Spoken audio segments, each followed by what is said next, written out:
Hello everyone. Today I'll be talking about kidney diseases. I'll be emphasizing on kidney stones. So kidney disease is a group of diseases that affect the function of the kidneys. Last time we talked about liver disease. We said the liver detoxifies this blood and the body, helps in digestion, and sends the waste to the kidneys to be excreted. I want to look at the kidneys on its own. Now, when we talk about kidney disease, we're talking about acute kidney injury, chronic kidney disease, things like nephrotic syndrome, glomerulonephritis, effect of kidney stones, infections of the kidneys. Focusing on kidney stones. How do kidney stones form? When the urine is concentrated, for whatever reason, salts in the urine clump together and crystallize. I use this analogy. If you put salt in water, you dilute salt in water, and you boil the water, after some time the salt will crystallize out, that is, water will evaporate, salt remains. The same thing happens in the kidneys. If the salt concentration in the blood or in the urine is too concentrated, it's too high, then there can be formation of stones. What are the causes of kidney stones? What can cause formation of crystals? What can cause this urine to be concentrated? Number one, dehydration. You're not taking enough water, and the kidney does not have enough water to work its sieving function. Number two, the diet. There's so many fruits, vegetables, nuts that can cause stones to form. The kind of drinks you have, all these fizzy drinks, carbonated drinks, can result in stone formation. Also, the amount of salt you have in your food, your table salt, can cause kidney stones formation. There's some urinary tract infections that have been known to result in kidney stones formation. And medications. I'm talking about medications, for instance, some of them use the migraines, in depression. Kidney problems itself, kidney disease itself can result in formation of kidney stones. So what are the symptoms of kidney stones?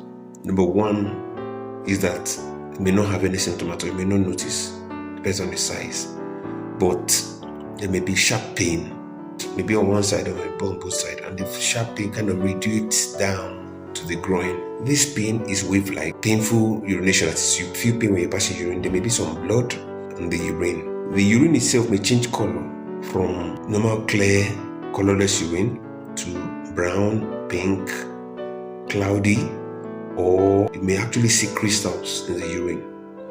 They may be red from blood in the urine also.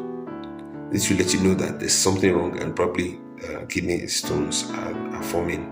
Another symptom you may notice is this person wants to go to the toilet frequently. So there's frequency. Person feels, oh, I'm pressed, I need to go to urinate now. Only for them to go there and find out that just little quantity is coming out. This person may have fever, may be feeling cold chills. There may be nausea. The fever and the chills that may occur may be a sign that there's an ongoing infection resulting in these stones. Types of stones include calcium oxalate stones, gotten from diet, gotten from the liver when it breaks down food, and some foods that contain oxalate. Struvite stones are gotten from infections. Uric acid, uric stones, cysteine stones in people that have problem breaking down amino acid, cysteine. So this cysteine is passed into the urine. Risk factor, that is what can predispose students to have it more frequently. People that have high body mass index, that is people that are obese, people that don't watch their diet, people that eat a lot of junk food, are not careful about their sexual habits, people that have poor personal hygiene, they could have infections, urinary tract infections, that parathyroid hormones are high, it causes calcium to accumulate in the blood, people that have repeated urinary tract infections.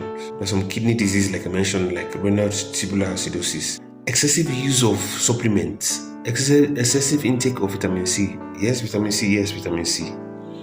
People that take a lot of laxatives, people that have prolonged diarrhea, people that take antacids that are calcium based over and again can have kidney stones, and people that consume calcium supplements without caution could end up having kidney stones. Kidney stones are diagnosed in the lab. We want to do a blood investigation. We want to know what are the electrolytes, the urea level, the creatinine level. That is the kidney function. You want to check that the urine is actually normal. Analysis of looking at it under a microscope. If there are crystals, you see it. If there are blood cells, if there's pus, if there's a change in color, all these things will be shown when you examine the urine. The next thing you want to do is you want to examine the kidneys. Ultrasound, CT scan, MRI will show the kidney structure, or how big are the stones, where are they located, have they damaged the structure of the kidneys. That is what the investigations will let us know.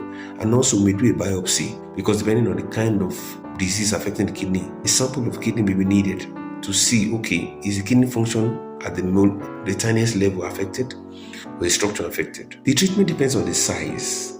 So when you go to the doctor, they will tell you, okay, this particular type of stone, you can drink a lot of water, can dissolve it. But for big stones, you may have to either go in and remove it from the side, or give shock wave that will break it down into little pieces that can be passed into urine, or use a scope or camera to go there and move the stones little by little. All in all, these kidney stones can be prevented and can be taken care of. I hope I've helped with kidney stones. Thank you very much for listening. I'll see you on the next one.